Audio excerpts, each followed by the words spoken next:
Kemudian yang menurunkan pun juga 3 orang langsung diterima oleh 3 orang. Maka kita katakan ini boleh-boleh saja, karena tidak dilarang oleh Rasulullah SAW. Tetapi kalau kita ingin yang lebih berpahala, mendapatkan pahala sunnah Rasulullah, maka cara yang lebih afdal, yang lebih bagus adalah memasukkan mayat itu kepalanya dahulu lewat arah kaki kuburan, masuk begini, kemudian pas ke kuburan. Dan itu ikhwan fillah azakumullah bisa mengurangi jumlah orang yang ada di liang kubur. Jadi kalau demikian caranya, itu cukup 2 orang bisa yang di dalam. Tapi kalau di tengah atau dari tengah itu kurang biasanya, karena langsung beban itu besar, banyak, langsung ketimpa banyak bebannya, sehingga butuh 3 orang biasanya. Tapi kalau dari arah kakinya kuburan dimasukkan pelan-pelan sedikit-sedikit, kepala dahulu masuk, diterima 1 orang, kemudian digeser oleh kawannya, diterima yang lain, jadi cukup 2 orang yang di dalam liang kubur. Dan biasanya kalau dengan cara memasukkan mayat langsung, badannya semuanya dari tengah begitu, itu sudah ditata mayatnya, maka mau tidak mau harus naik salah satunya karena kebanyakan orang. Tetapi kalau kita laksanakan yang seperti sunnah Rasulullah, itu tidak perlu demikian. Dan inilah yang dikatakan oleh para ulama, bahwasanya wa khairul haji hadi Muhammadin sallallahu alaihi wasallam, sebaik-baik petunjuk adalah petunjuknya Rasulullah sallallahu alaihi wasallam. Maka dari sisi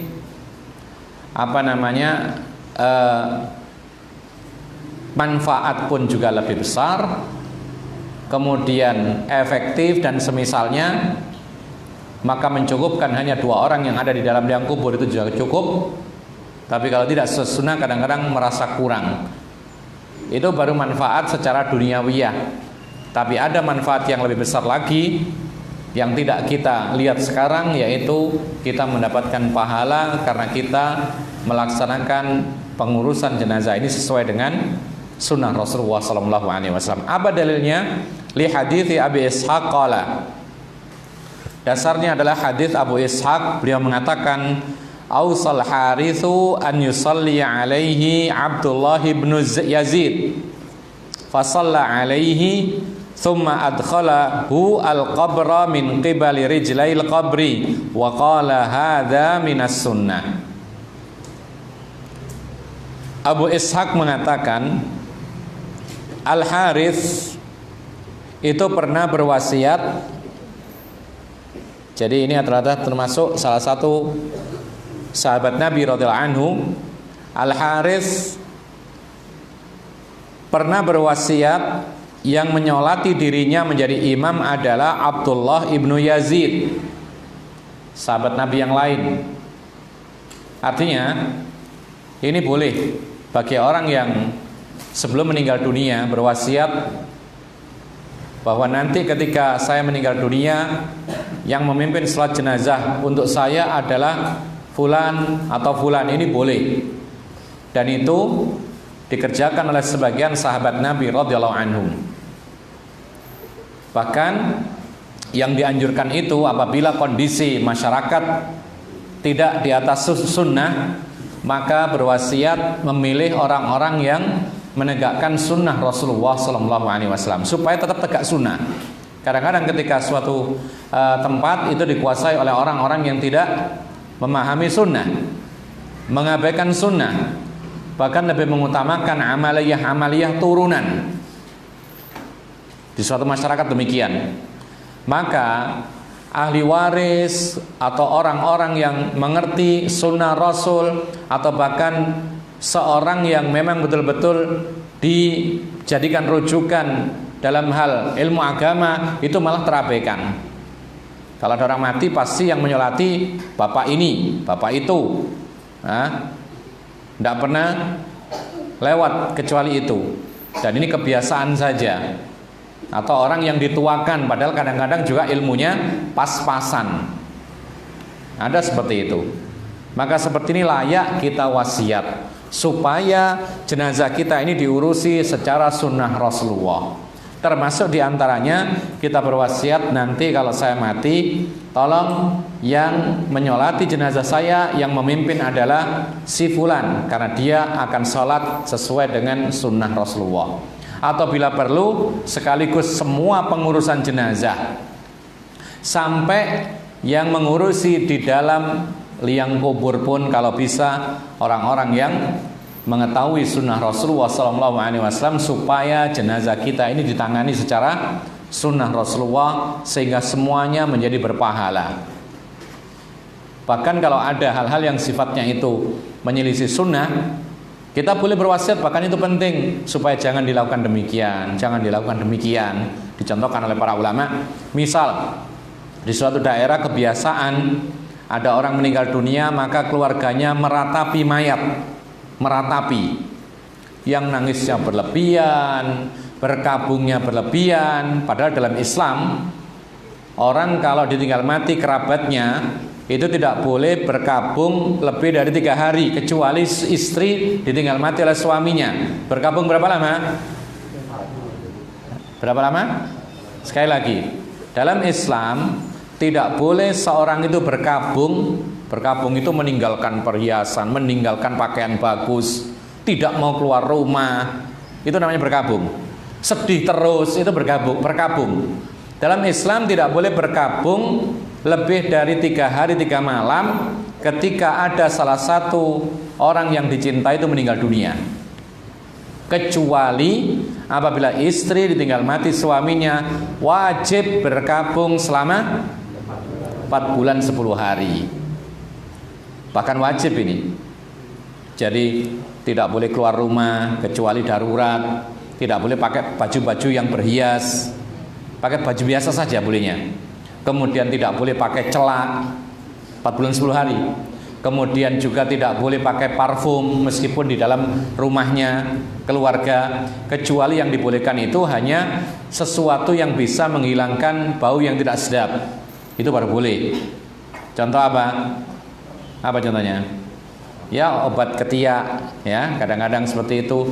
Bahkan zaman Rasulullah, wanita yang berkabung ketika ditinggal mati oleh suaminya itu boleh menggunakan bukhur, ya, parfum yang terbuat dari kayu semacam gaharu gitu, tapi tujuannya adalah untuk menutupi bau yang tidak sedap karena sebab haidnya. Ini boleh.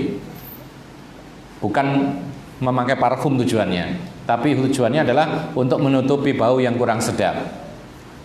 Ini hukum khusus bagi seorang wanita yang ditinggal mati oleh suaminya. Tapi kalau kematian-kematian yang lain, seorang anak ditinggal mati bapaknya, merasa sedih, berkabung 3 hari maksimal. Lewat dari 3 hari, haram hukumnya. Ma'asyiral muslimin rahimakumullah. Maka Abdullah ibnu Zaid ketika Al-Harith meninggal dunia, benar-benar dialah yang menyolatinya. Kembali kepada tadi, ketika kebiasaan orang itu meratapi mayat berlebihan, kita kalau meninggal dunia dikhawatirkan akan berjalan kebiasaan yang mungkar ini, maka kita harus berwasiat. Kalau saya mati nanti jangan ada perlakuan-perlakuan yang tidak berdasar, seperti meratapi mayat dan semisalnya. Saya tidak mau, saya tidak rela. Bagus seperti itu. Makanya sebuah perkataan para ulama, ada hadis, mayat itu juga tersiksa dengan ratapan orang yang hidup. Sebagian para ulama mengatakan diantaranya sebabnya adalah karena mayat itu tahu ketika sebelum meninggal dunia akan diratapi, lalu tidak berwasiat untuk meninggalkan ratapan, sehingga ada andil dalam terjadinya ratapan kepada dirinya yang telah meninggal dunia. Jadi ma'asyiral muslimin rahimakumullah, apapun tentang masalah sholat jenazah, lalu perlakuan di kuburan yang aneh-aneh, kita boleh berwasiat, silahkan, bahkan bagus. Kalau nanti dikuburkan, saya tidak usah ini, tidak usah itu, tidak usah diperlakukan macam-macam. Yang penting sesuai dengan sunnah Rasulullah. Dan kalau bisa tunjuk orang yang betul-betul paham tentang sunnah Rasul, dan orang tahu kalau dia ini adalah orang yang paham dengan sunnah Rasul, supaya tidak ada permasalahan, tidak ada kegaduhan dan semisal. Ma'asyiral muslimin rahimakumullah. Beliau mengatakan kemudian Abdullah ibnu Yazid memasukkan jenazah Al-Harits ke dalam kubur dari arah kaki kuburan tersebut, dan Abdullah ibnu Yazid mengatakan inilah sunnah Rasulullah Sallallahu Alaihi Wasallam. Diteruskan lagi, jadi itu ya. Jadi memasukkan mayat ini kuburan, ya, maka dimasukkan dari sini, dari arah kanan. Kalau kita menghadap ke sana ya. Tapi kalau kita menghadap ke kiblat berarti dari kiri ya. Jadi dari arah, kalau kita ini arah mana ini sana? Selatan ya. Dari arah selatan dimasukkan kepalanya terlebih dahulu pelan-pelan sampai masuk semuanya, baru kemudian ditata menghadap kiblat. Itulah sunnah Rasulullah sallallahu alaihi wasallam. Wa yaj'alul mayyita fi qabrihi ala janbihil yamin wa wajhuhu qibalatal qiblah wa ra'suhu wa rijlahu ila yaminil qiblati wa yasariha. Dan hendaknya mayat itu dijadikan di dalam kuburan itu berbaring di atas sisi atau badan sebelah kanannya. Jadi miring begini ya. Nah, miring begini. Jadi kanan menghadap kiblat. Menghadap kiblat, kepala dan kakinya itu arah kanan dan arah kiri kiblat. Kepala di sana kan kanan, kemudian kaki di kiri. Ya, menghadap sana. Sesuai dengan memasukkannya tadi, tidak dirubah. Wa ala hadza jara 'amalu ahli al-Islam min ahdi Rasulillah sallallahu alaihi wasallam ila yaumina hadza. Demikianlah yang berlaku sejak zaman Rasulullah sallallahu alaihi wasallam di kalangan kaum muslimin sampai hari kita ini terus-menerus. Artinya apa? Kebiasaan yang berlaku yang dikatakan oleh penulis kitab ini. Penulis kitab ini orang Mesir. Jadi di Mesir pun masih ada kebiasaan seperti ini. Memasukkan jenazah itu dari arah kaki kuburan, dimasukkan, kemudian mayat itu dibaringkan ke liang lahatnya dan dihadapkan ke kiblat, miring ke kanan. Seperti sunnah ketika kita tidur, yaitu miring ke kanan kalau bisa. Kalau tidak ya tidak dipaksa. Terutama kalau seorang sendirian, tidurnya itu menghadap kiblat, miring ke kanan memulainya. Nanti setelah itu mau kemanapun terserah. Yang penting memulainya ini. Ini ketika seorang tidur sendirian. Jangan kemudian alasan sunnah Rasul kemudian ketika suami istri tidur, istri tidak mau menghadap suaminya. Ini keliru. Ya. Jadi justru para ulama mengatakan suami istri tidur bersama-sama dan tidak memberlakukan sunnah yang ini. Karena ketika melakukan sunnah ini akibatnya nanti akan meninggalkan sunnah yang lain, membuat suaminya tersinggung, membuat suaminya marah, kan tidak boleh, malah haram. Jadi ketika bertentangan antara sunnah dengan wajib, maka yang wajib yang didulukan. Jadi ma'asyiral muslimin rahimakumullah, ternyata kadang-kadang suatu perbuatan sunnah itu apabila bertolak belakang atau bertentangan dengan sesuatu yang wajib, itu justru sunnah itu justru ditinggalkan. Bukan kita membenci sunnah, tapi kita untuk menjaga kemaslahatan yang lebih penting. Ya, percuma saja seorang istri ketika tidur sama suaminya, istrinya menghadap kiblat, tapi akhirnya membelakangi suaminya. Suaminya marah, nah, kan membuat marah suami kan haram. Membuat ridho suami itu wajib. Maka berarti dia tidak melaksanakan kewajiban tapi memilih sunnah Rasul. Akibatnya apa? Akibatnya meninggalkan kewajiban, yaitu berkhidmat kepada suaminya. Sebaliknya pun juga demikian. Suami jangan mentang-mentang ini sunnah Rasul tidak mau ngadep istrinya ketika tidur, tidak boleh. Jadi ini sunnah, ketika bertolak belakang dengan yang wajib, maka yang wajib yang didahulukan. Banyak perkara-perkara sunnah itu ketika suatu saat kondisi tertentu kemudian dilakukan memudaratkan, dilakukan kemudian menyelisih yang wajib, maka yang wajib lebih didahulukan. Contoh, kita kalau sholat itu kan dianjurkan kalau sujud kan membentangkan tangan ya, betul ya? Kira-kira diamalkan nggak ketika samping kanan kiri kita ini ada orang? Tidak. Karena ketika melakukan sunnah ini, membentangkan tangan ketika sujud, kena kepala orang, gitu loh, ya kan? Maka berlakulah menghormati orang lain itu wajib. Maka sunnah yang seperti ini, membentangkan tangan seperti ini, diabaikan demi menjaga kehormatan orang lain. Bahkan Rasulullah mengatakan khiyarukum alyanukum a'naqan fis shalah. Yang paling baik di antara kalian yang paling lunak tulang belulangnya ketika sholat. Maksudnya sholat di samping orang ada orang lain, ya lemeskanlah, jangan mentang-mentang sunnah begini. Nah, orang lain sampai minggir-minggir begitu, tidak boleh. Jadi kita harus mengerti tentang hal ini. Sama dengan ketika kita merapatkan shaf, ini banyak yang nggak paham ini kadang. Ketika kita merapatkan shaf, itu kan memang sunnahnya menempelkan kaki dengan kaki temannya, pundak dengan pundaknya orang lain. Nah sekarang masalahnya ketika kita ngamalkan ini orang tidak paham, ya kita dekatkan dia menghindar, ya sudah sekali menghindar berarti dia belum paham. Tugas kita memahamkan, bukan menginjak, bukan memepet, bukan, ini keliru.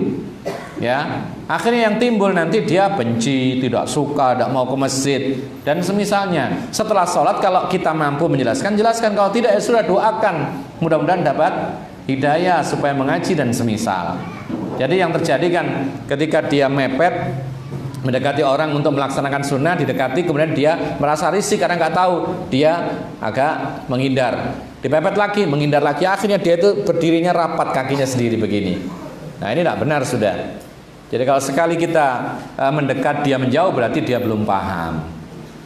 Bahkan ada pendapat, mohon maaf ya, ada pendapat yang mengatakan bahwasanya tidak harus menempel, itu ada. Dan ini dinisbatkan kepada Al-Hafidz Ibnu Hajar Al-Asqalani. Maksud yang menempel di sini adalah yang penting merapat, tidak harus nempel. Itu ada perkataan demikian. Tapi kita katakan yang lebih pendapat yang lebih kuat adalah menempel karena zahirnya hadis menempel, dan ada sahabat yang menempelkan kaki dengan kaki temannya, pundak dengan pundaknya teman. Nah, jadi sekali lagi sunnah apabila dilakukan tapi memudaratkan, menimbulkan mudarat, maka ditahan sunnahnya. Contoh yang lain.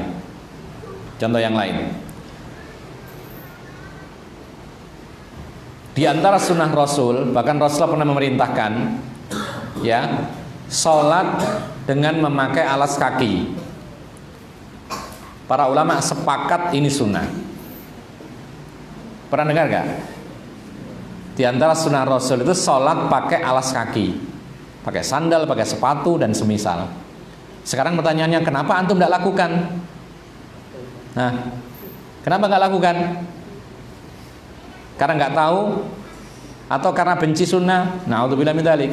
Kita katakan ketika sunnah dilakukan kemudian timbul hal-hal yang tidak diinginkan, maka hal itu ditahan. Alhamdulillah itu sunnah. Ya. Ketika dilakukan kemudian memudaratkan, dahulu tidak sama dengan sekarang. Lantainya dahulu tanah, sekarang keramik, bahkan sekarang ada karpet. Nah, sekarang siapa yang mau membersihkan setiap kali sholat pakai sandal kemudian karpetnya kotor? Otomatis harus dibersihkan. Mau nggak kira-kira? Kalau nggak mau berarti nggak mampu. Berarti ini memudaratkan. Maka sekarang kita tahan. Kita lakukan di tempat yang lain. Mungkin ketika kita berada di perjalanan, mungkin ketika kita berada di hutan dan semisalnya, lakukan sunnah Rasul ini. Dan ini menunjukkan bahwasanya itu boleh-boleh saja. Artinya itu yang termasuk keringanan dalam Islam. Ma'asyiral muslimin rahimakumullah. Kita lanjutkan. Wa yaqulu alladhi yad'uhu fi lahdihi bismillahi wa ala sunnati Rasulillah, atau bismillahi wa ala millati Rasulillah. Ketika meletakkan jenazah ke liang lahatnya, ya. Jadi ketika mulai memasukkan jenazah itu ke lahatnya,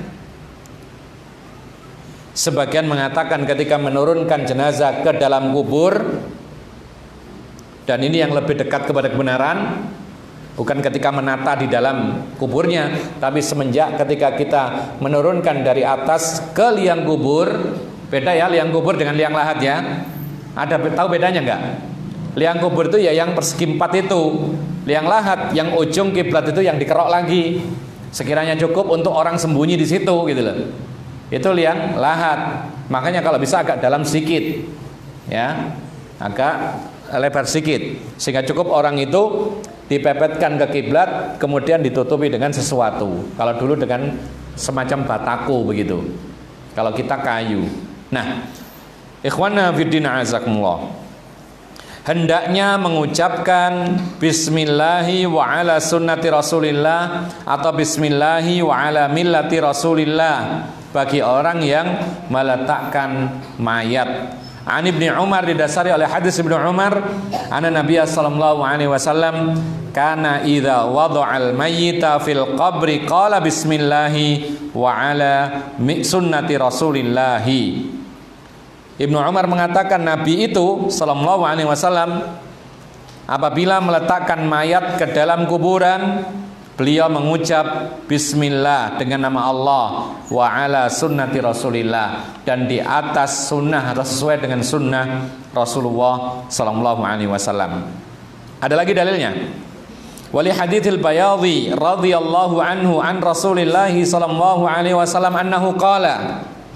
Didasari pula dengan hadits Al-Bayadhi, seorang sahabat radhiyallahu anhu dari Rasulullah sallallahu alaihi wasallam, beliau berkata atau bersabda, al-mayyitu idza wudi'a fi qabrihi falyaqulil ladzina yad'unahu hina yudha'u fil lahdi bismillah wa billah wa ala millati rasulillah. Nabi mengatakan mayat itu apabila diletakkan di dalam kuburnya, maka hendaklah dia berkata atau mereka yang meletakkannya ketika diletakkan di liang lahat itu bismillah wa billah wa ala millati rasulillah. Ada beberapa riwayat yang berbeda sedikit-sedikit, semuanya sahih, maka boleh. Dan di sini ada riwayat meletakkan di dalam lahat. Kalau yang pertama ketika meletakkan di kuburan, maka kita katakan yang lebih banyak riwayatnya adalah ketika meletakkan ke kuburan. Tapi ada riwayat meletakkan ke dalam liang lahat, kita katakan dua-duanya boleh karena semuanya sahih. Baik ketika menurunkan dari atas ke kuburan itu membaca doa ini, atau ketika mendekatkan ke liang lahat itu kita membaca doa ini juga tidak ada masalah. Dan doanya ada beda-beda sedikit.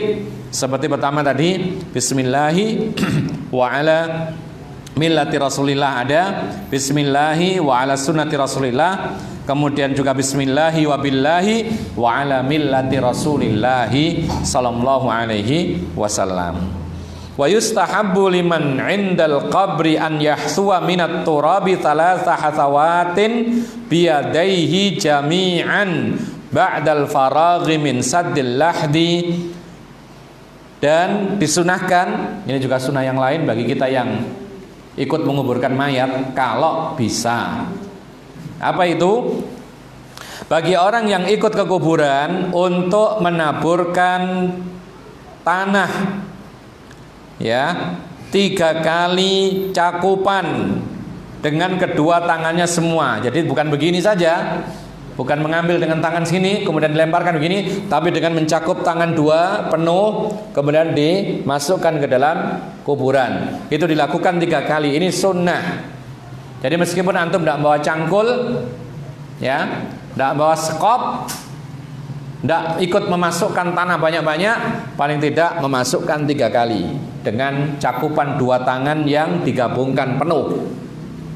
Ya, seperti kalau kita mengukur 1 sok itu 4 kali cakupan tangan 2 digabungkan demikian. Nah, demikianlah ketika menguburkan mayat. Kalau kita tidak ikut andil masuk ke dalam kuburan, kalau kita tidak andil mencangkuli tanah untuk dijadikan timbunan tadi, maka paling tidak kita mencakup dengan kedua tangan, digabungkan tanah itu penuh, dilakukan sebanyak 3 kali. Li hadits ba'dal faraghi min saddil lahdi, itu dilakukan. Awas jangan keliru, nanti belum apa-apa ditaburi tanah mayatnya. Jangan menaburkan atau memberikan atau memasukkan tanah dengan kedua tangan tadi, itu dilakukan setelah mayat ditutup dengan sesuatu. Kalau kita sudah kayu rapi, tinggal menimbun, baru kita lakukan sunnah ini. Ya, jangan sebelum ditutup, nanti kena mayat. Dan ini termasuk para ulama mengatakan subhanallah, Islam ini mulia. Islam ini agama yang pertengahan, tidak meremehkan, tidak berlebihan. Jadi kalau misalnya menggali kuburan, masukkan langsung ditimbun, ini meremehkan namanya, tidak menghormati. Tapi juga tidak berlebihan. Nanti akan kita sebutkan, ada yang berlebihan, ada yang meremehkan. Islam tengah-tengah, yaitu apa? Dalam menguburkan ini ditaruh di liang lahat, ditutup dengan papan atau apapun yang bisa menutup, baru ditimbun, sehingga timbunan itu tidak menyakiti jasad mayat. Ya, tidak menyakiti jasad mayat. Ingat, Rasulullah mengatakan, kasru idhamil mayyiti ka kasrihi hayyan. Mematahkan tulangnya mayat sama dengan mematahkan tulangnya orang hidup. Dan ini termasuk bentuk bukti bagaimana Rasulullah mengajarkan kepada kita menghormati mayat.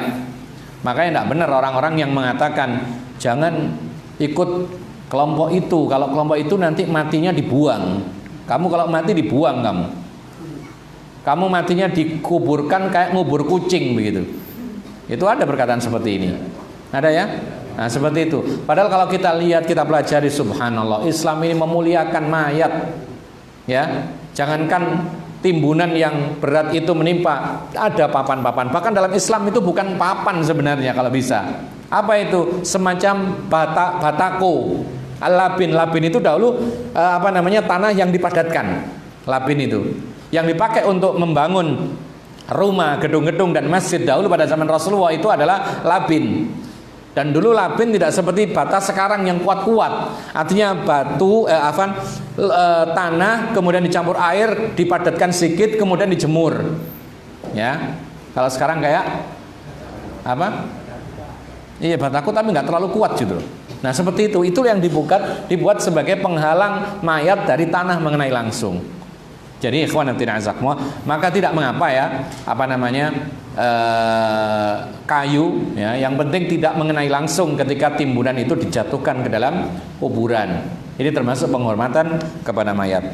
Kemudian ma'asyiral muslimin rahimakumullah, hal itu didasari oleh hadits Abi Hurairah, hadis Abu Hurairah, anna Rasulullah sallallahu alaihi wasallam shalla ala janazatin thumma atal mayyita fahasa alaihi min qibali ra'sihi thalathan.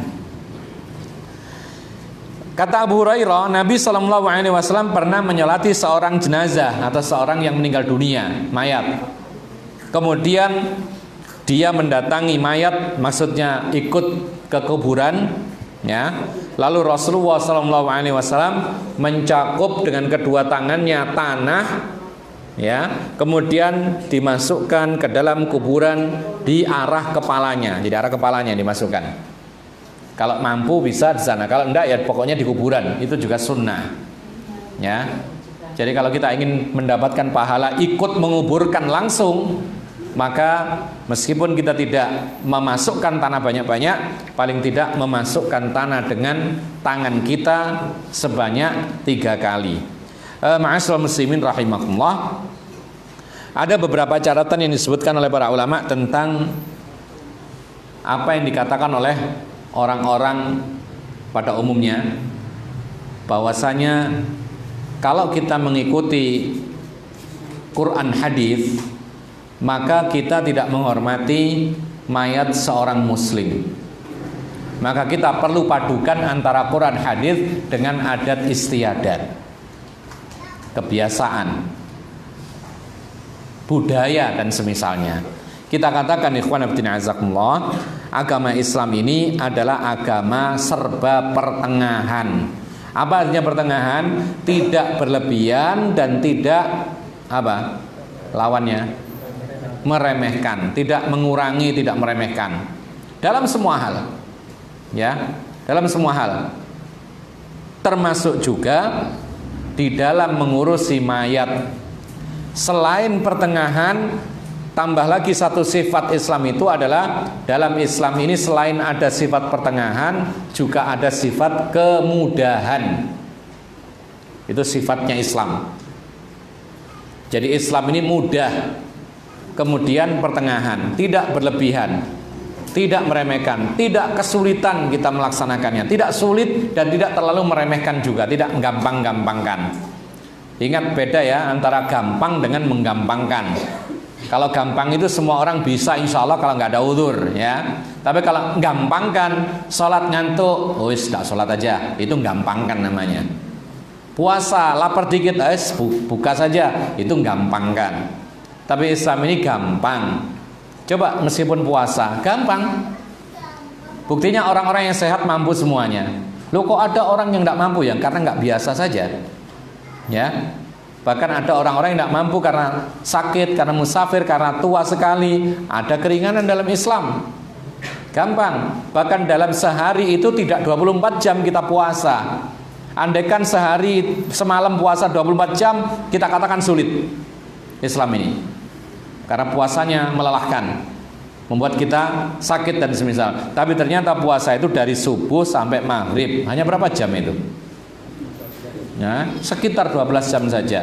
Bertahan, tidak makan, tidak minum. Allah mengetahui bahwasanya orang-orang itu pasti kuat. Ternyata betul. Sholat cuma 5 waktu. Zamannya Nabi Musa berapa? 50 waktu. Tapi Rasulullah mengatakan hiya khamsah wa hiya khamsin. Sholat kamu itu 5, tapi sebenarnya pahalanya 50. Kenapa? Al-hasanatu bi'asri amthaliha. Satu kebaikan itu ganjarannya minimal dilipat gandakan menjadi 10. Berarti kalau 5 kali 10 jadi 50. Ini keutamaan Islam. Ma'asyiral muslimina rahimakumullah. Oleh karena itu Islam dalam masalah jenazah orang mati, Islam menghormati jenazah, Islam menghormati mayat. Ya. Maka kita mestinya menghormati mayat bagaimanapun juga. Islam menghormati mayat. Bukan berarti tidak menghormati, kita pun juga harus menghormati. Terutama mayatnya orang-orang yang beriman. Oleh karena itu, ikhwan fillah azakumullah, misal ketika kita mendengar ada keluarga kita yang meninggal dunia, pertanyaannya, bolehkah kita bersedih? Boleh. Maka para ulama mengatakan ini termasuk agama Islam bukti pertengahan. Ya. Kalau yang tidak pertengahan itu berlebihan. Ketika menghadapi orang mati berlebihan. Akhirnya apa? Meratapi mayat. Islam tidak boleh meratapi mayat. Ya. Tapi sedih boleh. Ada batasannya. Kemudian ada orang yang mengatakan, oh tidak usah sedih. Maka dia meremehkan. Mati tidak mati sama saja, tidak ada pengaruh. Ini pun juga termasuk meremehkan. Tidak ada pengaruh dari kematian. Padahal kematian itu adalah sebesar-besar peringatan tentang akhirat. Makanya Rasulullah mengatakan aktsiru min dzikri hadimil ladzat al maut. Perbanyaklah, sering-seringlah menyebut-nyebut penghancur kenikmatan dunia, yaitu kematian. Jadi kalau kita melihat ada orang mati, kita langsung ingat, sedih. Bahkan Rasulullah ketika ditinggal mati anaknya menangis. Sampai ditanya oleh Umar, wahai Rasulullah, engkau mengatakan tidak boleh meratap, tapi kenapa engkau menangis? Maka Rasulullah mengatakan, al-ainu tadma wal qalbu yahzan wala naqulu illa bima yurdhir rabb. Rasulullah mengatakan bahwasanya mata ini mengalirkan air mata sedih. Hati juga ikut bersedih. Tetapi kita tidak berucap kecuali ucapan yang membuat Allah ridho. Beda dengan mereka yang berlebihan. Ya nangis, ya sedih, ya berucap-ucap kotor, marah-marah, niyaha, meratap dan semisalnya. Ada orang yang keras hatinya, kaku hatinya, tidak terpengaruh dengan kematian. Ya, ada seorang yang ketika ditinggal mati oleh bapaknya ibunya dua-duanya meninggal dunia di hadapannya, tidak ada rasa sedih. Ini keliru malahan. Ya, tidak ada rasa sedih. Padahal dia adalah manusia yang paling berjasa di dunia ini setelah Allah dan Rasulnya. Ma'asyiral muslimina rahimakumullah.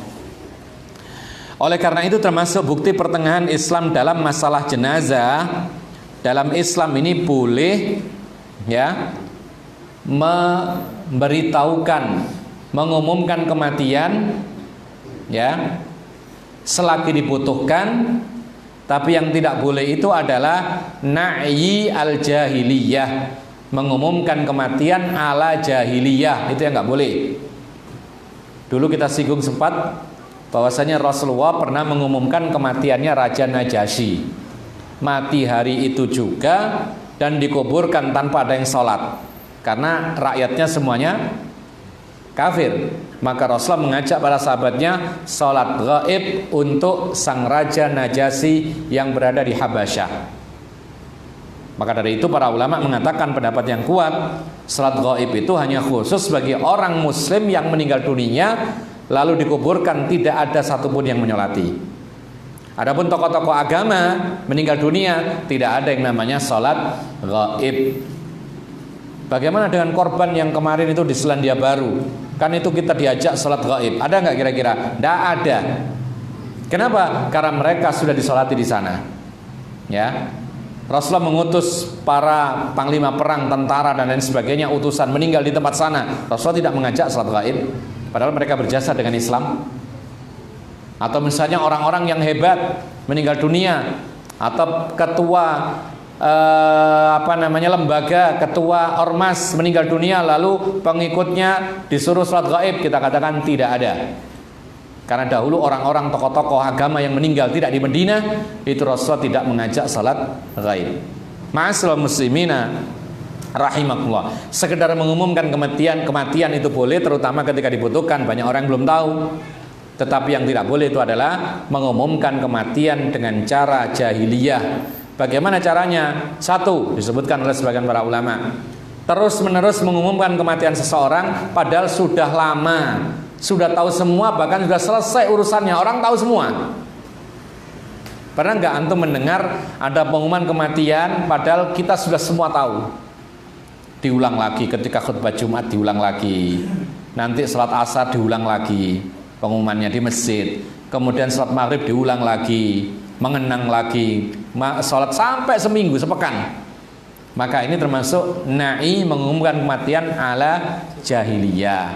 Mengumumkan sambil teriak-teriak, ini pun juga termasuk ala jahiliyah. Mengumumkan kematian sambil menyebut-nyebut kebaikannya, ini pun juga termasuk ala jahiliyah. Tidak boleh dalam Islam. Tapi sekedar mengumumkan kematian, memberitahukan kematian kepada orang-orang yang belum tahu, terutama kerabatnya, maka ini dibolehkan. Ya, kita beritahu di grup WhatsApp, boleh nggak? Kira-kira kematian fulan telah meninggal dunia, kita sebar di WhatsApp grup, boleh? Boleh, karena memang belum tahu. Tapi kalau sudah lewat, dikuburkan, selesai, sudah setahun misalnya, diumumkan lagi, dulu ingatkan kita setahun yang lalu telah meninggal dunia, ini tidak boleh. Ya, atau berlebihan dalam mengumumkannya dengan tangisan atau dengan pujian yang berlebihan, maka ini juga tidak dibolehkan. Ma'asyiral muslimin rahimakumullah. Adzan dulu? Baik, adzan dulu kemudian kita lanjutkan lagi. Wallahu a'lam. Silakan.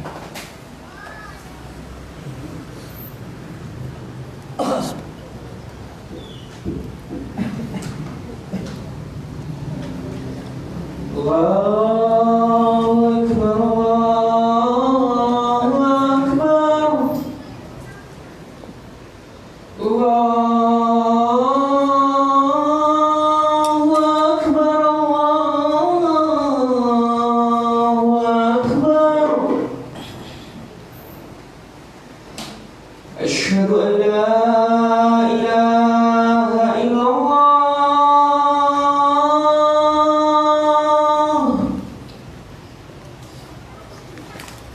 أشهد أن لا إله إلا الله.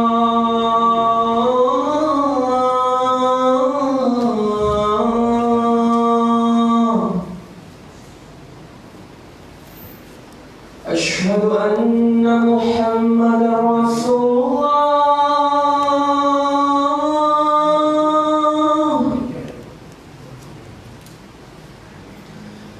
أشهد أن محمدا رسول الله.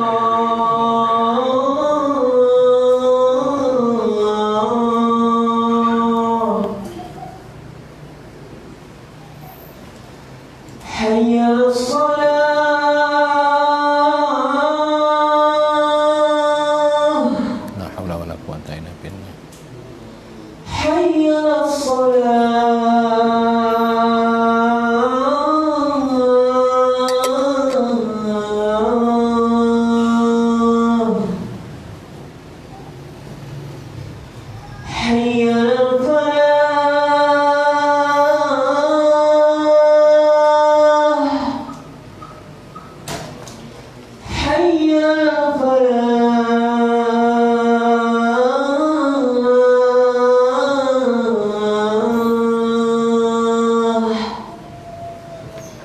Allahu Akbar,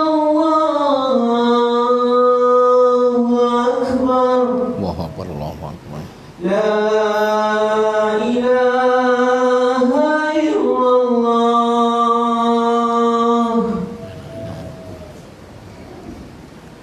Allahumma rabb hadhihi al-amana wassalatu Muhammadin rasulullah.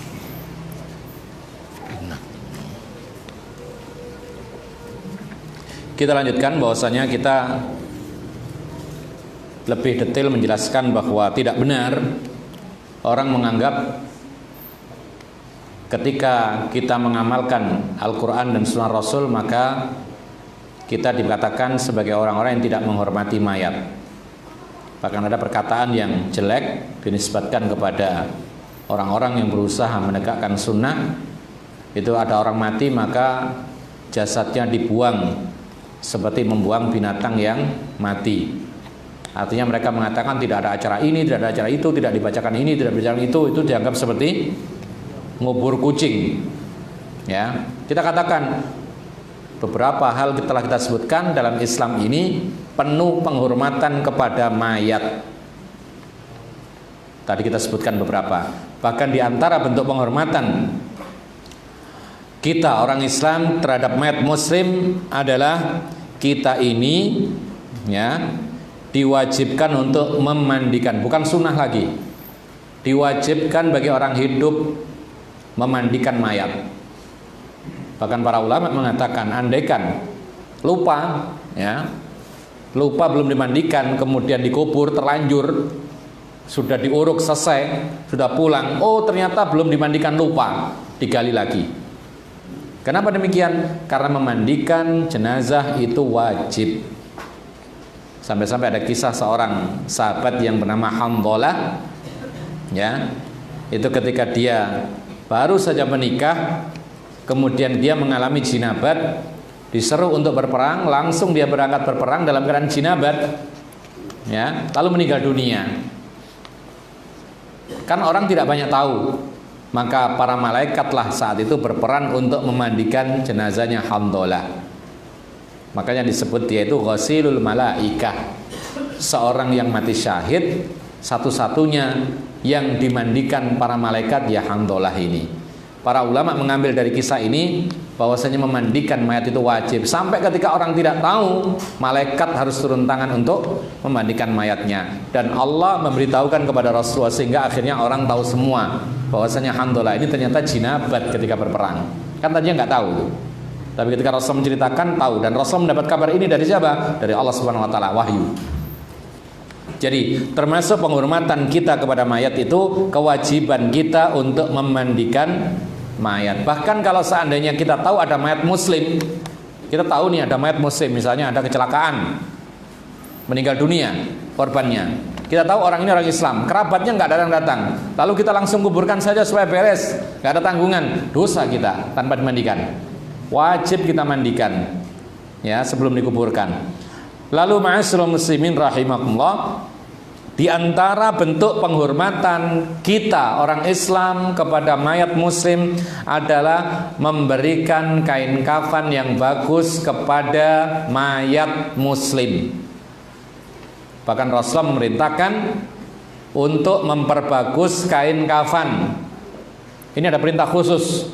Jadi kalau nyari kain kafan itu jangan kain bekasnya tabir ini, jangan yang sudah bertahun-tahun dipakai, sudah sudah lapuk gitu, dipakai kain kafan daripada dibuang, jangan. Disuruh memperbagus oleh Rasulullah SAW kafan itu.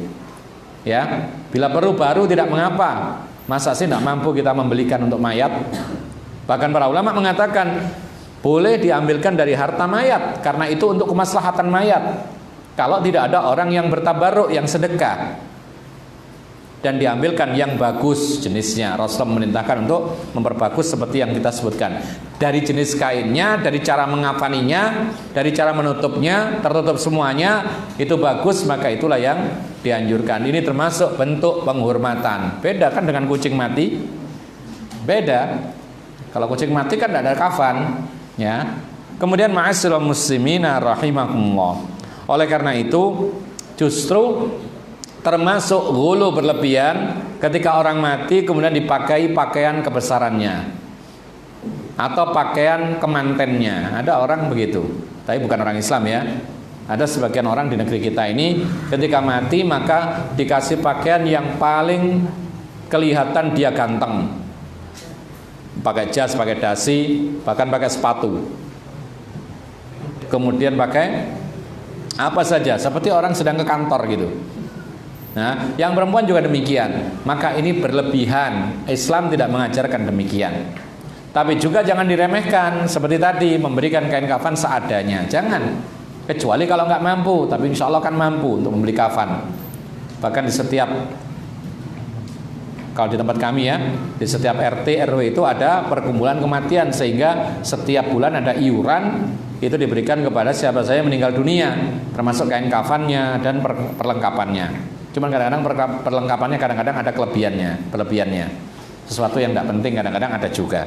Nah, ma'asyiral muslimin rahimakumullah, bahkan kita wajib mengantarkan jenazah. Ini apa bukan penghormatan kepada jenazah ini? Jelas penghormatan. Bahkan para ulama mengatakan Islam menjanjikan atau Allah menjanjikan orang yang mengantar jenazah sampai kuburan, selesai dikubur, dia mendapatkan 2 pahala qirat.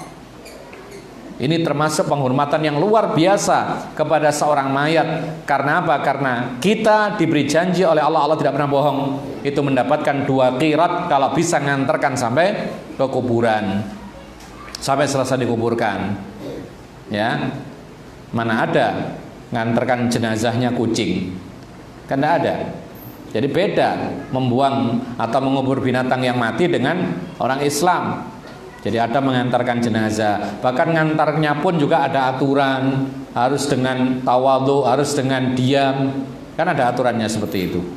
Nah, ma'asyiral muslimina rahimakumullah, di antara termasuk penghormatan orang Islam kepada mayat itu dibuatkan liang lahat. Kalau tidak liang lahat, liang syak namanya, yang kemarin di tengah itu loh. Paham ya? Taib. Kapan digunakan liang syak tengah itu kira-kira? Kapan kira-kira? Ketika biasanya struktur tanahnya itu mudah runtuh. Jadi kalau dikerok bagian kiblatnya ambruk, nah ini digunakan ngeroknya tengah. Kemudian ditutup papan, itu termasuk sunnah. Ya, seperti tanah-tanah yang sifatnya itu tanahnya pasir. Ya, kalau dikerok bagian kiblatnya untuk liang lahat itu ambruk, maka cara yang paling tepat adalah liang syak. Dikeruk bagian tengahnya seperti sungai begitu, ditaruh mayat di situ, lalu ditutup papan, baru kemudian ditimbun tanah. Ini semuanya untuk menghormati mayat supaya tidak tersakiti dengan apa? Tanah-tanah yang banyak, yang berat, yang akan ditimbunkan untuk menutupinya. Ya, bahkan para ulama mengatakan termasuk bentuk penghormatan kepada mayat muslim kalau menggali kuburan kalau bisa dalam, lebih dalam, tidak seperti ngubur kucing tadi, pokoknya ketutup, kan gitu. Ya, beda. Bagaimana ukurannya? Dikatakan oleh para ulama, sekiranya bisa masuk, kemudian yang menata juga bisa masuk untuk merapikan. Kemudian apa? Kemudian dalamnya pun juga sekiranya nanti ketika ditimbun sulit untuk dibongkar. Ya, binatang buas tidak bisa membongkarnya, atau pencuri kafan itu tidak mudah untuk membongkarnya, butuh waktu sehingga mudah ketahuan. Tuh, apa ada orang nyuri kafan? Zaman dulu ada, ketika kondisi orang sangat-sangat miskin itu nyuri kafan. Untuk apa? Ya untuk pakaian. Ya, untuk dipakai atau dijual gitu loh. Karena biasanya kafan itu baru, maka mereka menunggu kalau sudah orang itu bubar semua, menguburkan malam-malamnya jam 2, jam 1, masuk ke kuburan, digali, kemudian diambil kain kafan untuk pakaian. Saking miskinnya itu ada. Nah, para ulama mengatakan termasuk bentuk penghormatan kepada mayat kalau bisa dalam, sekiranya orang mau menggali pikir-pikir, tidak bisa 5 menit gitu loh. Butuh waktu berjam-jam sehingga akan ketahuan penghormatan kepada mayat. Jadi ini luar biasa ikhwana fiddin azakumullah. Jadi saking miskinnya dahulu itu, subhanallah, saking miskinnya orang itu sampai mencuri kain kafan untuk baju. Nah sekarang ada nggak cerita gitu sekarang? Saking miskinnya mencuri kain kafan, ada nggak sekarang? Ya, nggak ada dengar, nggak pernah dengar. Sekarang orang miskin itu orang yang minta-minta itu nggak mau makanan, nggak mau pakaian, maunya uang, ya kan? Coba dikasih makanan, nggak mau, maunya uang, ya. Bahkan kalau kita lihat orang betul-betul compang-camping, bajunya robek-robek, kita kasih baju layak pakai, nggak mau, uang saja. Kadang-kadang kita kasih nasi bungkus, ya kita ambilkan ke warung sebelah, nggak mau, uang saja. Bahkan ada, subhanallah, di tempat kita itu ada orang gila. Orang gila itu nggak mau dikasih makanan dan pakaian, maunya uang. Subhanallah. Jadi gila tapi ngerti uang orang sekarang. Tapi kalau zamannya Rasulullah itu orang minta betul-betul pakaian, makanan, begitu. Sampai Rasulullah pernah memakai baju bagus, ya. Ada sahabat Nabi yang miskin memang, tapi pinter. Dia tahu bahwasanya Rasulullah itu kalau diminta oleh orang tidak akan mengatakan jangan. Maka dia mengatakan, Masya Allah, wahai Rasulullah, bajumu bagus sekali, aku ingin sekali seperti itu. Langsung dikasihkan oleh Rasulullah, ya, karena memang betul-betul miskin. Dan ini boleh-boleh saja meskipun kurang afdol. Tapi sekarang zaman serba, ya demikianlah, berubah. Semakin mendekati hari kiamat itu semuanya menjadi berubah. Ma'asyiral muslimin rahimakumullah. Bahkan termasuk penghormatan kepada mayat, kita dianjurkan untuk mendoakan mayat sebelum kita pulang dari kuburan.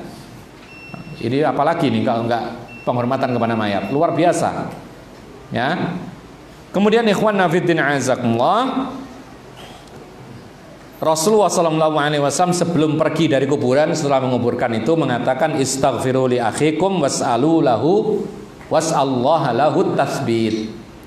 Mintakan ampun kepada Allah untuk saudara kita ini yang meninggal, dan mintakan kepada Allah ketetapan ketika menjawab pertanyaan di kubur. Fitnah kubur apa itu?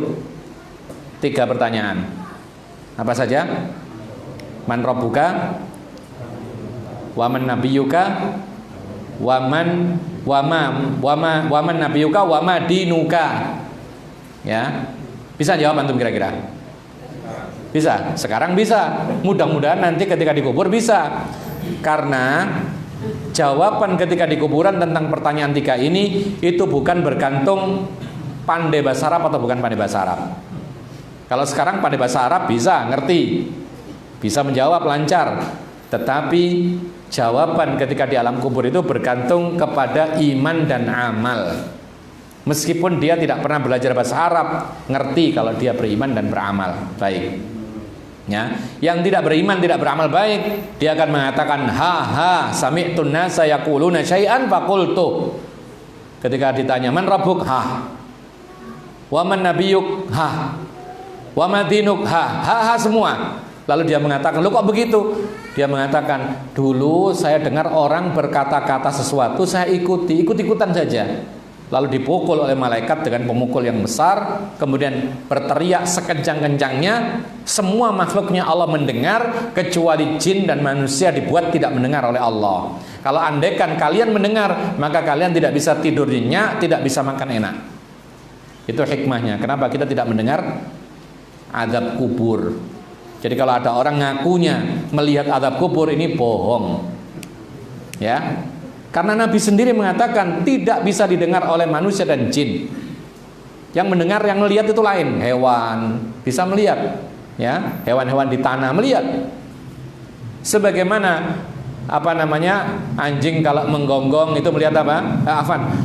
Ayam kalau berkokok itu melihat malaikat. Kemudian keledai kalau meringkik melihat setan.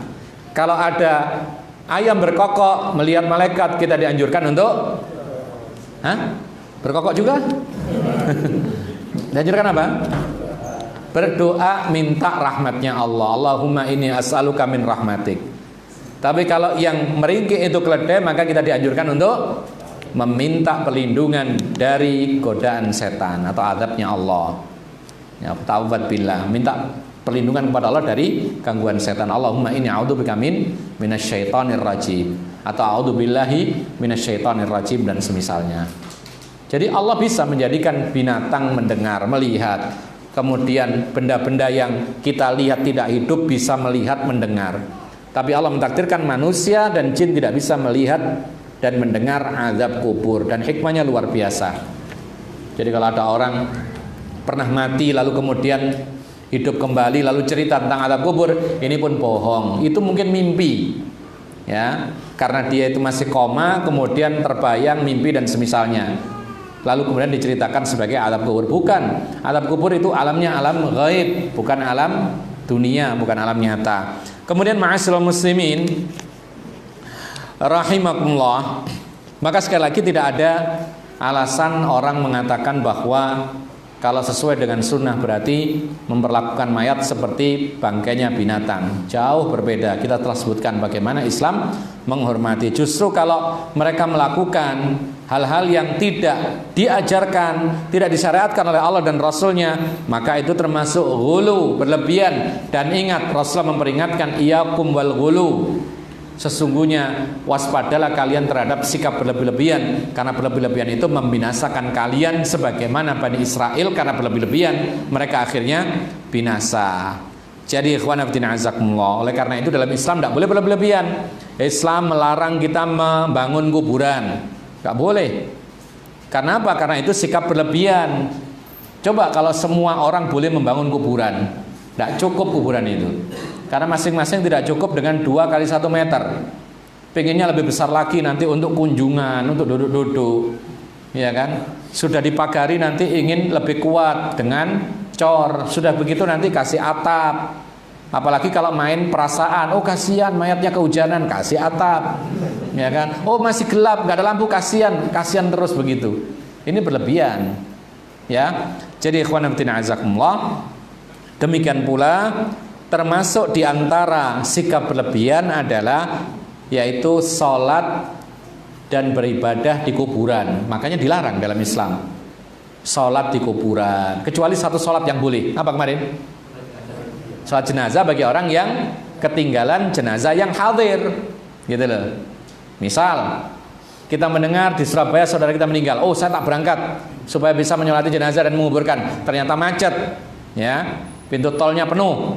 Lalu kita sampai ke tempat duka, ternyata sudah selesai dikuburkan. Disunahkan kita ke dalam kuburan masuk, kemudian menyolati jenazah di kuburan itu, sebagaimana Rasulullah melakukannya. Selain itu tidak ada yang namanya sholat dan beribadah di dalam kuburan, kecuali ziaratul kubur. Ini pun juga termasuk aturan Islam supaya orang tidak berlebihan dalam hal ini. Termasuk sikap berlebihan adalah wanita mengantarkan jenazah. Ini berlebihan. Dan Islam sudah mengatur perempuan tidak boleh mengantarkan jenazah. Kalau ditanya kenapa perempuan tidak boleh mengantarkan jenazah, kalian bisa jawab. Kenapa perempuan tidak boleh mengantarkan jenazah?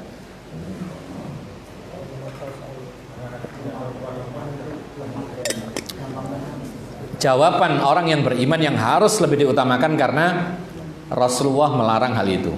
Ini jawaban yang paling membuat orang mukmin itu tegar.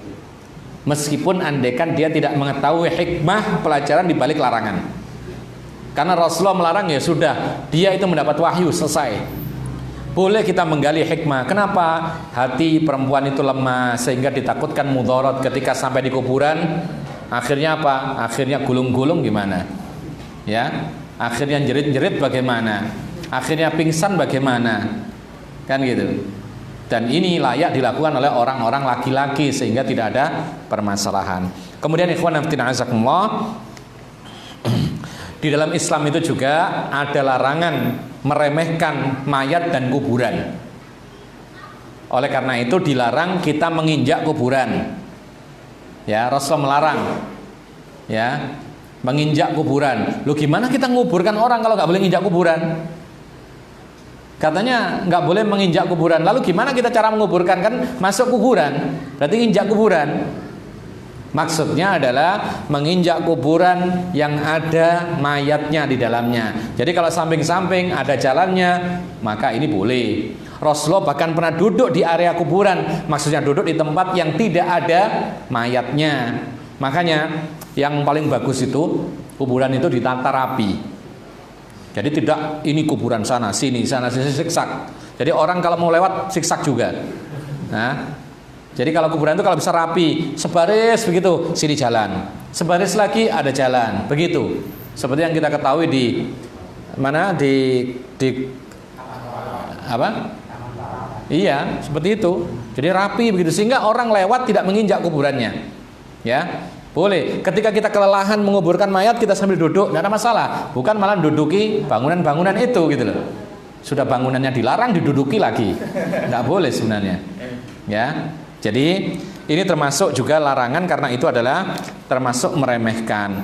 Menduduki kuburan juga tidak boleh, menulisi kuburan juga tidak boleh. Tetapi para ulama memberikan rukhsah keringanan apabila tidak ditulisi kuburan itu kemudian dikhawatirkan hilang jejaknya, karena keluarga berhak mengubur mayat di sebelah mayat keluarganya sendiri. Maka para ulama memberikan izin rukhsah keringanan, memberikan tulisan sekedar untuk membedakan ini kuburan si fulan, itu yang lainnya. Bagaimana caranya? Ya kasih nama, ya, nama fulan bin fulan. Taib, apalagi? Ya sudah cukup begitu. Kalau memang harus pakai tanggal supaya tidak keliru dan semisal, ya sudah itu saja, tidak boleh yang lain. Tidak usah ditulis anaknya ini, tidak usah. Itu tidak perlu. Jadi sekedar untuk mengetahui. Karena Rasulullah ketika meletakkan atau meminta batu yang besar, ya, sahabat Nabi yang bernama Utsman ibnu Maz'un meninggal dunia di Madinah. Rasulullah sangat dekat dengan Utsman ibnu Maz'un, ya, karena beliau ini adalah sangat rajin beribadah sampai beliau pernah meminta izin untuk mengebiri dirinya sendiri. Apa mengebiri itu? Yaitu memutuskan syahwatnya. Supaya apa? Supaya lebih hebat dalam beribadah. Dilarang oleh Rasulullah. Ya, sampai para sahabat Nabi mengatakan, andaikan Rasulullah mengizinkan Utsman ibnu Maz'un mengebiri dirinya supaya ibadahnya lebih kuat, maka kami berbondong-bondong akan mengebiri kami masing-masing supaya ibadahnya lebih kuat. Tapi dilarang. Maka dekat sekali Rasulullah SAW. Ketika meninggal dunia Rasulullah sedih. Lalu Rasulullah sendiri yang memimpin pemakamannya. Kemudian di akhir setelah selesai semua, Rasulullah minta diambilkan batu yang besar. Sahabat Nabi mengambil gak kuat. Kemudian Rasulullah mengambil sendiri, diangkat. Rasulullah punya kekuatan lebih, ya, lebih dari para sahabatnya, ya. Bahkan disebutkan dalam hadis Bukhari, beliau itu u'tiya quwwatu 30 rajulan. Rasulullah itu diberikan kekuatan 30 kaum laki-laki. Pantaslah dia menikah lebih dari 4, kan gitu. Jadi semuanya ada korelasinya gitu loh. Nah, ketika diletakkan batu di bagian kepalanya, sudah ditimbun semua, di bagian kepala diletakkan, maka Rasulullah mengatakan fungsinya 2. Ya, beliau mengatakan li'ata'allamu. Ketika ditanya sahabat Nabi, untuk apa ini wahai Rasulullah batu ini? Beliau mengatakan li'ata'allama qabra sahibi, ya, wa liyudfana ilaihi man mata min ahli. 2 manfaat tanda ini. Supaya yang pertama, supaya aku tahu kuburan sahabatku itu di mana. Ya.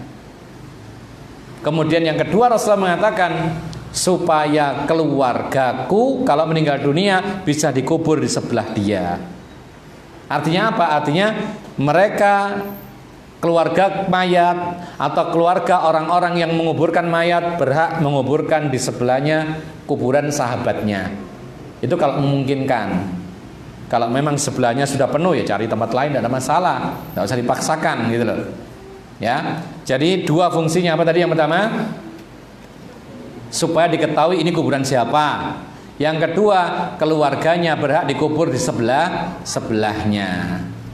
Jadi ikhwan fillah azakumullah, ketika tanda itu semuanya sama misalnya, maka para ulama memberikan rukhsah meskipun asalnya dilarang, diberi rukhsah, diberi tulisan hanya sekedar untuk membedakan ini kuburan siapa. Wallahu a'lam. Mungkin ini yang bisa kita sampaikan dan kita akan membahas berikutnya insyaallah, yaitu sunnah-sunnah setelah menguburkan insyaallah. Ada yang bertanya barangkali, silakan. Kita beri waktu sedikit kalau ada. Ada yang mengatakan kalau yang mati sama-sama orang mukmin, orang soleh ini katanya diganggu, bisa ketemu.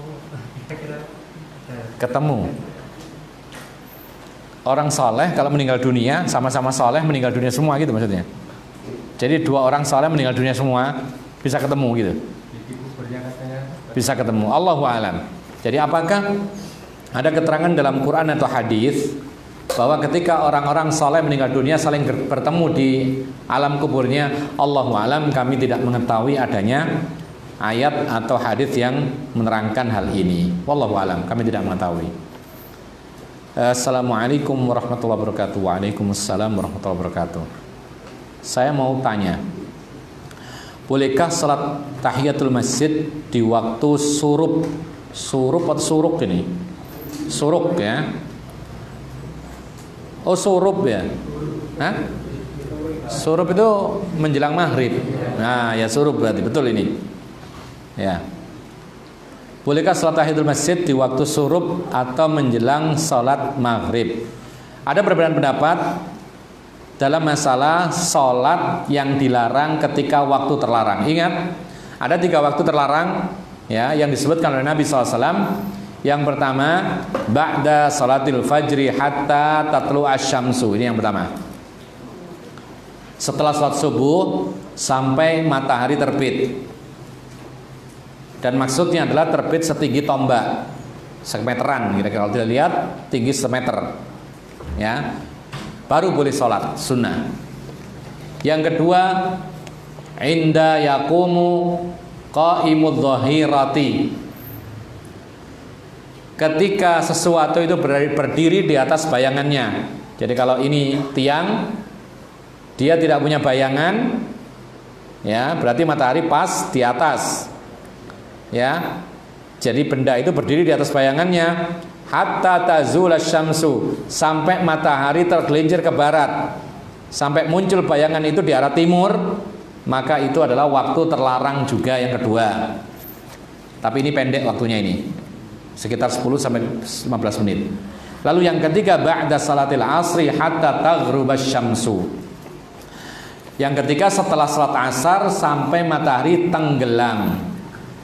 Nah, berarti menjelang maghrib itu termasuk waktu dilarang sholat. Pertanyaannya adalah, sholat apakah yang dilarang? Sebagian para ulama mengatakan semua sholat sunnah tidak boleh, meskipun sholat-sholat yang ada sebabnya seperti tahiyatul masjid, istikharah, atau kemudian gerhana dan lain sebagainya. Namun pendapat yang kuat adalah salat-salat yang memiliki sebab sendiri-sendiri itu dibolehkan dilakukan meskipun di waktu terlarang. Contoh, sunnatul wudhu. Kapan orang wudhu dianjurkan untuk salat sunnah? Tidak melihat kepada waktu larangan. Tahiyatul masjid, antum masuk masjid kapan saja, mungkin sebelum maghrib, kadang-kadang untuk pengajian supaya dapat saf depan, lalu datang sebelum maghrib, silakan tahiyatul masjid. Karena tahiyatul masjid ini disyariatkannya ketika ada sebab. Sebabnya apa? Masuk masjid. Kapanpun dia masuk masjid, sholat tahiyatul masjid, tidak melihat kepada larangan. Yang dilarang itu adalah sholat-sholat sunat yang mutlak. Pengen sholat banyak-banyak, lalu kebetulan waktu terlarang, maka tidak boleh. Dalam sholat, yang kedua, apakah dagu wanita merupakan aurat? Dagu itu mana? Kemarin ada pertanyaan yang sempat kami salah tafsir, yaitu dagu. Dagu itu mana? Dagu sini apa sini? Jadi para ulama mengatakan yaitu ketika seorang wanita itu memakai jilbab, yang namanya wajah, ya wajah yang kelihatan ini ketika ya yang bagian bawah ini ditutup, ya sudah ditutup biasa saja. Kalau dagu di sini adalah biasa kelihatan, maka itu bukan aurat dalam sholatnya. Jadi masuk wajah. Jadi ketika memakai jilbab kan tidak mungkin di depan begini ya, tapi di bawahnya, ya sudah, ini adalah wajah. Jadi dagunya ini termasuk harus dibuka juga ya, karena itu termasuk bagian wajah. Tapi ya lehernya, maka ini harus ditutup, leher ini ya. Sama dengan yang berkeyakinan bahwasanya cadar itu tidak wajib misalnya, tidak ada masalah, silahkan. Tapi yang penting adalah dia berjilbab. Nah sekarang bagaimana dengan dagu? Ya sudah, pakai jilbab biasa, kemudian bagian bawah itu dipasang di bawah dagunya, kemudian lehernya kan tertutup. Adapun yang biasa tampak, ya itu tidak ada masalah gitu loh. Kalau dia meyakini bahwa cadar itu tidak wajib. Sedangkan yang mengatakan wajib, ya sudah ditutup semuanya. Wallahu a'lam. Jadi kalau pertanyaannya dagu wanita merupakan aurat, kita harus pertegas dagu yang mana maksudnya. Kalau itu masih kelihatan di depan, maka ini boleh-boleh saja ini. bahkan bukan aurat, bahkan harus dibuka ketika sholat, karena aurat wanita dalam sholat, ya, itu sudah diketahui oleh para ulama atau dikatakan oleh para ulama, wajah itu tidak boleh ditutup hukum asalnya, kecuali kalau dia sholat di tempat umum ada laki-laki baru boleh ditutup, ya. Wallahu alam. Bolehkah seorang wanita potong rambut pendek yang menyerupai laki-laki? Kalau memotong boleh, tapi kalau menyerupai laki-laki nggak boleh. Ya, jadi kalau misalkan perempuan rambutnya panjang, repot, gerah, panas, tidak ada AC, kemudian daripada berat, apalagi punya anak, apalagi begini, macam-macam, dipotong saja, silahkan, nggak ada masalah, nggak ada larangan. Cuman batasannya adalah jangan sampai menyerupai kaum laki-laki.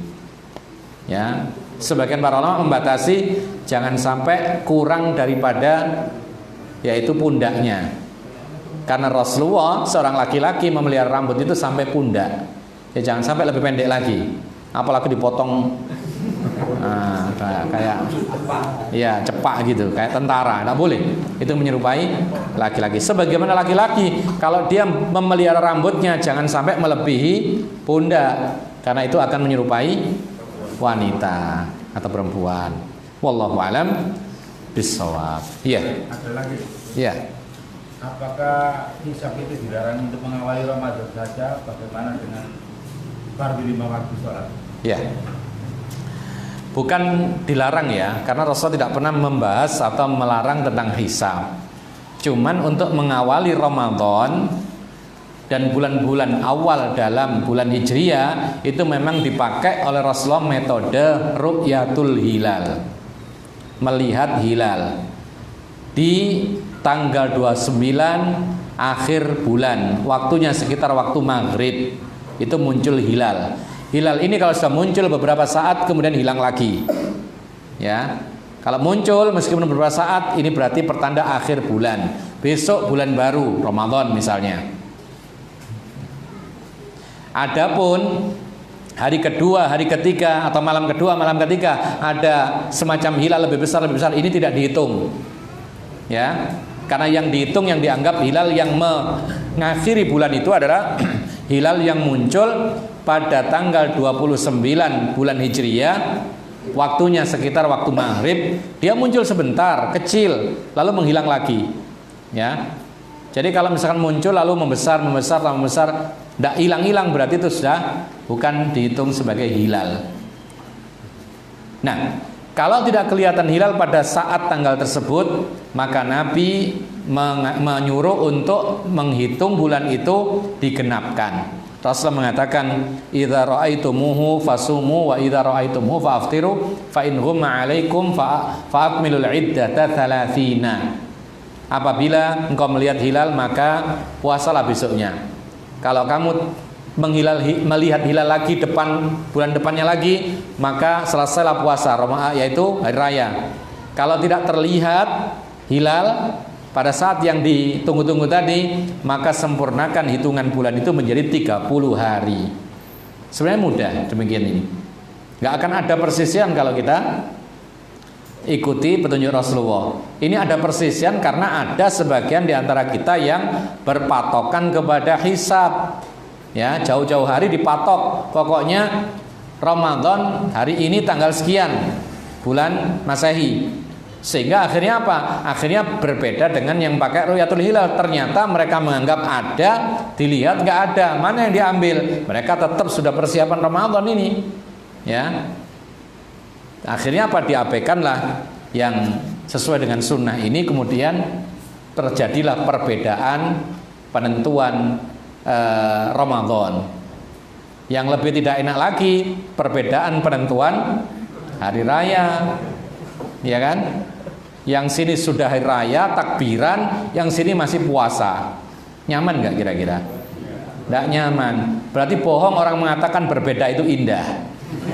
Bohong, nggak enak. Ya, mau ke situ, ini belum hari raya dia masih puasa, nggak enak lah, ya kan? Mau mengucapkan taqabbalallahu minna wa minkum belum hari raya, gimana ini? Ya toh? Nah, kalau kita melihat dulu waktu kami masih kecil SD gitu ya, tahun sekitar 80-an, ya, antum belum lahir mungkin ya. tahun 80-an itu kami tidak pernah mendengar ada perbedaan pendapat Tidak pernah mendengar ada kelompok hari raya duluan. Kenapa demikian?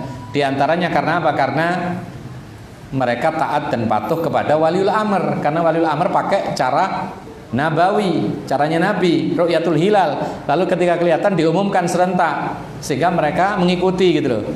Bahkan beberapa tahun yang lalu, mungkin puluhan tahun yang lalu, mungkin 50 tahun yang lalu, tidak pernah bapak-bapak kami menceritakan itu terjadi hanya tahun-tahun akhir ini saja, perbedaan hari raya dan Ramadan. Itu kenapa? Di antaranya karena apa? Karena teknologi. Dahulu orang mengetahui kabar Makkah Madinah itu puasa itu baru tahu sebulan depannya. Karena nggak ada telepon, nggak ada internet, nggak ada apa dulu setelah telepon itu, sebelum telepon telegram, nggak ada. Sehingga untuk mengetahui di Mekah itu Ramadan atau hari raya itu bulan depan. Ya, kabar itu disampaikan oleh orang-orang perjalanan darat atau laut masuk ke Indonesia, baru cerita, oh kami dulu mulai puasa hari ini. Loh, kami kok hari ini? Tidak ada masalah seperti itu. Tapi ketika teknologi canggih, kita bisa melihat dengan HP kita, loh di sana sudah puasa ini. Akhirnya bingung, wis kita puasa juga dan semisal. Akhirnya terjadilah polemik, dan polemik seperti ini tidak selesai-selesai. Karena apa? Karena masing-masing berpegang kepada pendapatnya masing-masing. Andai kan merujuk kepada sunnah Rasulullah SAW, maka tidak akan ada perselisihan. Wallahu alam. Adapun yang dalam masa penentuan waktu sholat dengan jadwal, maka berbeda ya. Menentukan awal bulan dan akhir bulan itu memang harus ru'yatul hilal karena Rasulullah memerintahkan. Ini perintah Rasulullah. Dan itu menjadi kebiasaan Rasulullah dan para sahabatnya yang namanya tara'il hilal, memantau hilal di akhir-akhir bulan. Itu kebiasaan para sahabat Nabi. Ya. Nah, kalau kita jadikan kebiasaan itu pakai hisab, tidak akan ada kebiasaan sunnah Rasul, yaitu memantau hilal. Jadi memantau hilal termasuk sunnah. Kalau kita berpatokan kepada hisab, tidak ada sunnah Rasul itu memantau hilal. Nah, adapun tentang waktu sholat itu banyak keringanan, berbeda. Kenapa demikian? Karena dalam menentukan waktu sholat itu bukan hilal, bukan bulan yang dipakai, tetapi matahari rata-rata. Ya kan? Matahari terbit, matahari setinggi tombak, matahari kemudian di atas kepala condong ke barat, matahari bayangannya 2 kali lipat dari benda, itu waktu asar. Kemudian matahari tenggelam, maghrib. Kemudian syafaqul ahmar itu menghilang, ufuk yang merah itu hilang, itu waktu isya. Terbit fajar itu adalah subuh. Ini semuanya patokannya adalah matahari, dan itu kelihatan mata setiap hari. Bahkan para ulama mengatakan bukan termasuk kebiasaan para sahabat Nabi ketika mau sholat itu memantau matahari. Tidak ada, beda dengan hilal. Itu kebiasaan sahabat ketika akhir bulan memantau hilal untuk Ramadan, hari raya dan semisal. Tapi kalau untuk sholat tidak ada kebiasaan memantau matahari. Tetapi apa? Tetapi dengan perkiraan itu juga sudah dibolehkan. Oleh karena itu para ulama sepakat bahwa menggunakan jadwal-jadwal sholat yang dibuat oleh para ahlinya, ya, berdasarkan dengan pemantauan sebelumnya dibuat jadwal, tidak bertolak belakang dengan kenyataan, tidak diketahui kesalahannya. Para ulama sepakat boleh kita berpatokan dengan jadwal waktu sholat selama yang membuat itu mengahli dalam hal penentuan waktu sholat. Boleh, tidak ada masalah. Nah, apa dalilnya kok boleh? Para ulama mengatakan Rasulullah SAW mengangkat muadzinnya seorang yang buta matanya. Bagaimana melihat matahari kalau buta matanya? Bagaimana memantau matahari tenggelam kalau buta matanya? Maka para sahabat mengatakan Ibnu Ummi Maktum yang buta matanya itu azannya itu ketika sudah ada orang mengatakan, wahai Abdullah, sudah subuh ini, baru dia azan. Artinya patokannya orang lain, tidak melihat sendiri. Sama dengan kita ini berpatokan dengan jadwal waktu sholat, tidak masalah. Karena itu sama dengan berpatokan kepada orang lain. Sebagaimana Rasulullah mengizinkan kepada Bilal berpatokan kepada orang lain dalam penentuan waktu sholat dia sebagai muadzin. Wallahu alam. Barangkali ini yang bisa kita sampaikan. Mudah-mudahan bermanfaat. Wa akhiru da'wana alhamdulillahirabbil alamin. Wa sallallahu ala nabiyina Muhammadin wa ala alihi wa sahbihi ajma'in. Subhanakallahumma bihamdika asyhadu an la ilaha illa anta astaghfiruka wa atubu ilaik. Assalamualaikum warahmatullahi wabarakatuh.